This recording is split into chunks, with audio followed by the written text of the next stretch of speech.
दोस्तों आपका स्वागत है स्टडी मैथ 5G में। दोस्तों इस वीडियो में आज हम बताने वाले हैं संधि से जितने भी ऑब्जेक्टिव क्वेश्चन या सब्जेक्टिव बनते हैं उन सभी को हम इनमें डिस्कस करने वाले हैं। आप लोग क्लास 10th में पढ़ते हैं तो इस वीडियो को शुरू से लेकर अंत तक आप लोग जरूर देखिए, ठीक है। चलिए वीडियो को शुरू करते हैं। वीडियो शुरू करने से पहले मेरे चैनल को सब्सक्राइब नहीं किए हैं तो सब्सक्राइब कर लें और 10th में पढ़ने वाले बच्चे के पास इस वीडियो को ज़्यादा से ज़्यादा शेयर करें ताकि वो भी इस वीडियो का लाभ उठा सके, ठीक है। इस वीडियो को शुरू से लेकर अंत तक देख लेते हैं तो मैं गारंटी नहीं गारंटा देता हूं कि क्लास 10th में आप लोग पढ़ते हैं तो 2 से 4 नंबर इस वीडियो से सिर्फ आप लोग देखने के बाद आप लोग बना सकते हैं, ठीक है। चलिए यहाँ पे देखेंगे कह रहा है संधि किसे कहते हैं। तो संधि बाबू किसे कहते हैं तो उत्तर में है संधि शब्द का अर्थ होता है मेल। संधि को क्या होता है, मेल होता है। जब दो शब्द एक दूसरे शब्द से मिलते हैं, जब दो शब्द एक दूसरे शब्द से मिलते हैं तो उनके मिलने से कारण ध्वनियों में जो परिवर्तन होता है उसे हम लोग संधि कहते हैं, ठीक है। समझ में नहीं आया फिर से देखिए। कर संधि शब्द का अर्थ होता है मेल। संधि का मतलब हुआ मेल, दो शब्द का मेल, ठीक है। जब दो शब्द एक दूसरे से मिलते हैं, जब दो शब्द एक दूसरे से मिलते हैं तो उनमें मिलने के कारण ध्वनियों में जो परिवर्तन होता है, मतलब जो परिवर्तन होता है उसे हम लोग क्या कहते हैं, संधि कहते हैं, ठीक है। संधि कहते हैं। देखिए संधि के कितने भेद होगा तो संधि के बाबू रे दो उदाहरण दीजिए। कह रहा संधि के कितने भेद हैं और प्रत्येक को दो उदाहरण दीजिए, ठीक है। देखिए संधि के 3 भेद होते हैं। संधि के कितने भेद होते हैं तो संधि के होते हैं बाबू 3 भेद। संधि के कितने भेद होते हैं तो संधि के है 3 भेद। पहला है स्वर्ण संधि, दूसरा है व्यंजन संधि, तीसरा है विसर्ग संधि, ठीक है। संधि के 3 भेद होते हैं। पहला है स्वर्ण संधि, दूसरा है व्यंजन संधि, तीसरा है विसर्ग संधि, ठीक है। देखिए अब हम लोग सीखेंगे कि स्वर्ण संधि कहते हैं किसे। स्वर संधि देखिए यह स्वर एक दूसरे स्वर से मेल होने पर जो परिवर्तन होता है उसे हम लोग स्वर संधि कहते हैं। देखिए एक स्वर दूसरे स्वर से मेल होने पर, जैसे कि एक स्वर दूसरे स्वर से मेल होने पर जो परिवर्तन होता है उसे हम लोग स्वर संधि कहते हैं। जैसे में बाबू देखिए विद्या भी एक स्वर है, ठीक है, और अर्थी भी एक क्या है, स्वर है। तो विद्या जोड़ अर्थी होता है विद्यार्थी। विद्या जोड़ अर्थी को जब जोड़ते हैं तो हो जाता है विद्यार्थी, ठीक है। उसी प्रकार से रवि जोड़ इंद्र होता है रविंद्र आदि, मतलब और कुछ हो सकता है, ठीक है। चलिए अब देखेंगे 2 नंबर सवाल, व्यंजन संधि किसे कहते हैं। व्यंजन संधि किसे कहते हैं। व्यंजन ध्वनि से परे स्वर या व्यंजन अन्य से व्यंजन में जो विकास या परिवर्तन होता है उसे हम लोग व्यंजन संधि कहते हैं। व्यंजन संधि कहने का अर्थ हुआ कि व्यंजन ध्वनि से, कौन सा ध्वनि से तो व्यंजन ध्वनि से स्वर और व्यंजन, इसमें स्वर भी रहता है इसमें व्यंजन भी रहता है, और दोनों को जब मिलाते हैं तो क्या बन जाता है, व्यंजन संधि बन जाता है। जब दोनों को मिलाने के बाद जो परिवर्तन होता है उसे हम लोग व्यंजन संधि कहते हैं, ठीक है।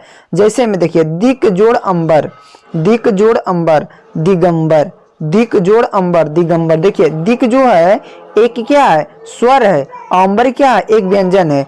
तो जब दिक जोड़ अंबर करते हैं तो होता है दिगंबर, ठीक है। उसी प्रकार से सत जोड़ जल, तो सत जोड़ जल तो ये जो हो जाता ता बन जाता है आधा ज, ठीक है। तो सत जोड़ जल हो जाता सज्जन, क्या हो जाएगा, सज्जन आदि, ठीक है। चलिए अब देखेंगे बाबू विसर्ग संधि किसे कहते हैं।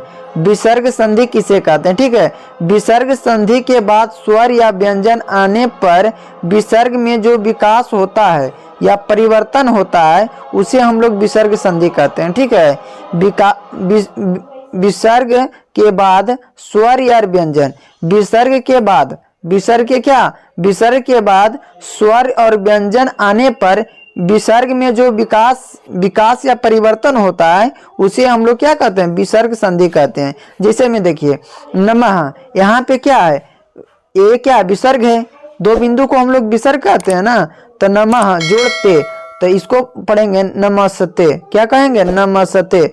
नमः जोड़ते नमस्ते, मना जोड़ बल मनोबल, मना जोड़ बल मनोबल, ठीक है। देखिए सबसे पहले स्वर किसे कहते हैं तो स्वर और स्वर, 2 स्वर मिलते हैं तो स्वर की उत्पत्ति करते हैं। जब जब दो स्वर को हम जोड़ते हैं तो उसमें जो परिवर्तन होता है उसे हम लोग स्वर कहते हैं। ठीक है, व्यंजन किसे कहते हैं? तो एक स्वर रहता है, एक व्यंजन रहता है, और उसमें जो परिवर्तन होता है मिलने के बाद उसे हम लोग व्यंजन कहते हैं। ठीक है, अब विसर्ग किसे कहते हैं? तो देखिए, विसर्ग के बाद स्वर भी हो सकता है, व्यंजन भी हो सकता है। उन दोनों के मिलने के बाद जो नया वर्ड बनता है, नया शब्द बनता है, उसे हम लोग क्या कहते हैं? विसर्ग संधि कहते हैं। चलिए ठीक है, विसर्ग देखिए, विसर्ग का पहचाने का यही नियम है बाबू कि दो बिंदु लगा रहता है, उसे हम पहचान जाएंगे क्या कि जब कहेगा कि नमः अजोड़ ते, ये क्या है, कौन सा संधि है, तो समझ जाएंगे कि ऐसा जब बिंदु आ गया, यहाँ पे जो बिंदु है इस प्रकार से जो बिंदु आ गया, समझ जाएंगे कि विसर्ग संधि है। ठीक है, चलिए वीडियो आप लोग को पसंद आ रहा होगा तो वीडियो को लाइक करें, दोस्तों के पास शेयर करें। ठीक है, चलिए अब यहाँ पे देखेंगे बाबू, स्वर संधि के कितने भेद है, उदाहरण सहित लिखिए। स्वर संधि के कितने भेद है और उदाहरण के सहित इसमें बताना है। ठीक है, देखिए स्वर संधि के 5 भेद होते हैं। कोई पूछ दिया स्वर संधि के कितने भेद हैं, तो बोलिएगा स्वर संधि के कितने भेद है, तो 5 भेद है। ठीक है, देखिए पहला है दीर्घ संधि, दूसरा है गुण संधि, और तीसरा है वृद्धि संधि, और चौथा है अन संधि, और पांचवा होगा आयादी संधि। पांचवा क्या है? आयादी संधि है। ठीक है, 5 समझ गए या ना समझे? नहीं समझे तो फिर से देखिए। ठीक है, पहला देखिए, पहला को हम लोग बोलेंगे दीर्घ संधि। पहला को क्या बोलते हैं? दीर्घ संधि। पहला को बोलेंगे दीर्घ संधि, दूसरा को बोलेंगे गुण संधि, तीसरा को बोलेंगे वृद्धि संधि, चौथा को बोलेंगे अन संधि, और पांचवा को बोलते हैं आयादी संधि। संधि जो होते हैं 5 प्रकार के होते हैं। संधि कितने प्रकार के? 5 प्रकार के होते हैं। पहला है दीर्घ संधि, दूसरा है गुण संधि, और तीसरा है वृद्धि संधि, चौथा है अन संधि, और पांचवा है आयादी संधि। ठीक है, चलिए अब इसमें हम लोग देखेंगे कि पहला जो है दीर्घ संधि हम लोग कहते हैं किसे? ठीक है, ये जानना बहुत ही जरूरी है, कोई पूछ भी देता है। देखिए हा और दीर्घ, हा या दीर्घ, आ ई उ से परे क्रमशः हा या दीर्घ आ ई आ जाए तो दोनों मिलकर क्रमशः दीर्घ हो जाते हैं। मतलब समझ में आया? देखिए क्या कर रहा है, मत जोड़ क्या है? मत जोड़ कुछ यहाँ पे होगा, यहाँ पे देखिए कटा हुआ। ठीक है, तो यहाँ पे समझ लेते हैं, जैसे कि मत जोड़ हो सकता है। यहाँ पे क्या हो सकता है बाबू? तो हो सकता है कि यहाँ पे हो सकता है कि गिरी हो। ठीक है, तो मत जोड़ गिरी, तो इसको क्या कर सकते हैं?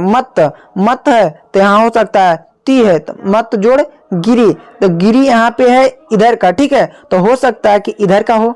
ठीक है, इधर के हो सकता है। इस प्रकार से हम लोग समझे, जैसे देखिए मत ए गिरी जोड़ इस, यहाँ पे देखिए, यहाँ पे आप लोग नहीं समझ पाए होंगे। देखिए मत है, ठीक है, मत जोड़ अनुसार, मत जोड़ क्या? अनुसार।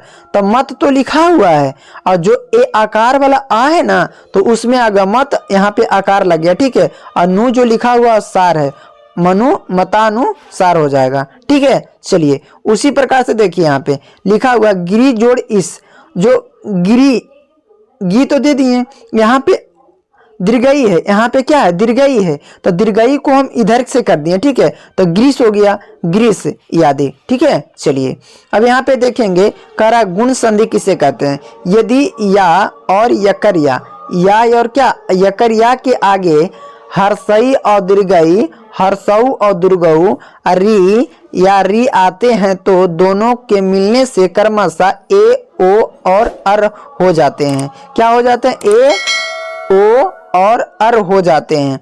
जैसे देखिए महाजोड़ उत्सव। ठीक है, तो महा आ रहा, अकर आ रहा है ना, तो ए आ और उ जुड़ता है, आ और उ जुड़ता है, तो यहाँ पे क्या हो रहा है? ओ हो रहा है। ठीक है, तब ने हुआ महोत्सव। यहाँ पे आ जुटा और क्या जुटा? उ जुटा, तो यहाँ हो गया ओ, तो यहाँ पे हुआ महोत्सव। ठीक है, इसी प्रकार से देखिए यहाँ पे देखिए नर जोड़ इस। ठीक है, नर जोड़ क्या? इस। यहाँ पे नर लिखा हुआ, नर और जोड़ क्या? इस। नर जोड़ इस लिखा हुआ है। उसके बाद देखिए ना हो गया, ई जो है ए में बदल गया, तो न रे और स, नरेश हो गया। इस प्रकार से याद है, ठीक है। चलिए अब देखेंगे अगला सवाल। अगला सवाल देखिए क्या कह रहा है वृद्धि संधि। वृद्धि संधि किसे कहते हैं? आ, देखिए आ से परे ए या ऐ हो, ए या क्या हो, ऐ हो, तो दोनों मिलकर ऐ हो जाते हैं और ओ हो जाते हैं, औ हो जाते हैं, दोनों मिलने से औ हो जाते हैं। जैसे सदा जोड़ एब, सदा जोड़ क्या एब, तो यकर या मिल रहा है ना, अकर या मिल रहा, जोड़ ए मिल रहा है, तो इसको हो जाएगा औ। तो सदा जोड़ एब क्या होगा? सदा जोड़ एब क्या होगा? सदैव, सदैव हो गया। मत जोड़ एक, मतैक्य आदि, ठीक है। चलिए अब देखेंगे यहाँ पे अन्य संधि किसे कहते हैं? अन्य संधि किसे कहते हैं? अन्य संधि यदि हर्षई दीर्घई हर्षऊ दुर्गऊ और री, हर्षई दीर्घई हर्षऊ दुर्गऊ और री के बाद भिन्न स्वर आए, भिन्न क्या है? स्वर आए। जैसे हर्षई दीर्घई का आ उ, हर्षऊ दुर्गऊ का वा और री का रा हो जाता है। री का क्या हो जाता है? रा हो जाता है। देखिए सु जोड़ आगत, सु जोड़ क्या? आगत, तो यहाँ पे सु है, उ है, ठीक है, तो इसका आधा सा हो गया और वकर वा हो गया, ग हुआ ता हुआ, आ को क्या में बदल दिया? वा में बदल दिया, और सु को आधा सा में बदल दिया, स्वर्ग हो गया। क्या होगा? सु जोड़ आगत, स्वागत, ठीक है। अति जोड़ अधिक, अति जोड़ अधिक, तो आ है, ती को आधा त बदल दिया और आ को अकरिया कर दिया, अत्याधिक, अत्याधिक हो गया, ठीक है। चलिए अब देखेंगे अगला सवाल, आयादी संधि किसे कहते हैं? यदि बाद में कोई भिन्न स्वर रहे तो ए का ऐ, ए का औ, अब का अब हो जाता है। जैसे से जोड़ अनम शयनम, क्या हो जाएगा? से जोड़ अनम शयनम हो जाएगा, स या अन शयनम होगा, क्या होगा? शयनम होगा, ठीक है। चलिए वीडियो आप लोग को पसंद आया होगा तो वीडियो को लाइक करें, दोस्तों के पास शेयर करें। आप लोग इस चैनल पे नए हैं तो चैनल को सब्सक्राइब करके बेल आइकन को ऑन कर लें ताकि अगला वीडियो हम डालें तो आपके पास नोटिफिकेशन जाता रहे। Thank you for watching.